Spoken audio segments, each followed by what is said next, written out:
আপনি সুন্দর একটা প্রশ্ন আমাকে করেছেন, এজন্য আপনাকে ধন্যবাদ। আসলে আমরা যারা সাংবাদিকতা করি তারা বিভিন্ন সময়ে বিভিন্ন গ্রামে আমরা ছুটে যাই। আসলে গ্রামে ছুটে যেয়ে আমরা দেখতে পাচ্ছি যে গ্রামীণ যে বড় সমস্যা সেটা হলো রাস্তাঘাটের এখন বেহাল দশা। বিশেষ করে এলজিডি এবং গ্রামীণ যে কাঁচা রাস্তাগুলো আছে সেগুলোর অত্যাধিক বেহাল দশা। আমরা জানি ধামরাই উপজেলায় এলজিডির আন্ডারে প্রায় 5 শতাধিক রাস্তা আছে, যে রাস্তার মধ্যে প্রায় 3 শতাধিক রাস্তায় আপনার বেহাল দশা।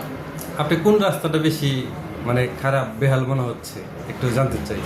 আমার জানা মতে বেহালের ভিতরে ছিল হলো এই সম্বাগ ইউনিয়নের গোয়ালদি প্রাইমারি স্কুল থেকে গোয়ালদির ভিতর দিয়ে আশ্রয়কেন্দ্র হয়ে এই রাস্তাটাই। তাছাড়াও গ্রামের ভিতরে আপনার গুমগ্রাম, তারপরে বালিয়া, এরকম বেশ কিছু রাস্তা আছে যে রাস্তাগুলো আসলে নাম প্রকাশ কইরে আপনি সারতে পারবেন না।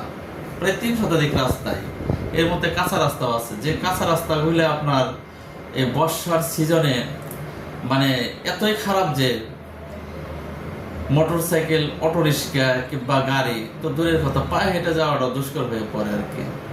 এতে বিভ্রান্তিতে শিকার হয়েছে আমরা। যেটা আসলে যে দেখেছি সেটা হলো কি যে স্কুল কলেজের যে ছেলে মেয়েরা যে যায় তাদের জন্য অত্যাধিক একটা কষ্টের বিষয় হয়ে দাঁড়াইছে।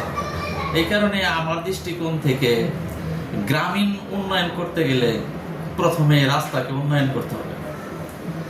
আপনার রাস্তাঘাট যদি উন্নয়ন হয় তাহলে গ্রামে বাস করে আমার কৃষক ভাইয়েরা তাদের জমিতে সবজি কিংবা বিভিন্ন ফসল ফলে তাদের জীবন নির্বাহ করে। সেই ধরনের সবজি কিংবা ফসল যদি রাস্তাঘাট ভালো থাকে তাহলে সেই উৎপাদিত ফসল তারা অতি অল্প খরচে, অতি অল্প সময়ে তাদের গন্তব্যস্থানে পৌঁছে তারা ভালো একটা মূল্য পেতে পারে। রাস্তাঘাট খারাপ থাকলে তো আসলে সেখান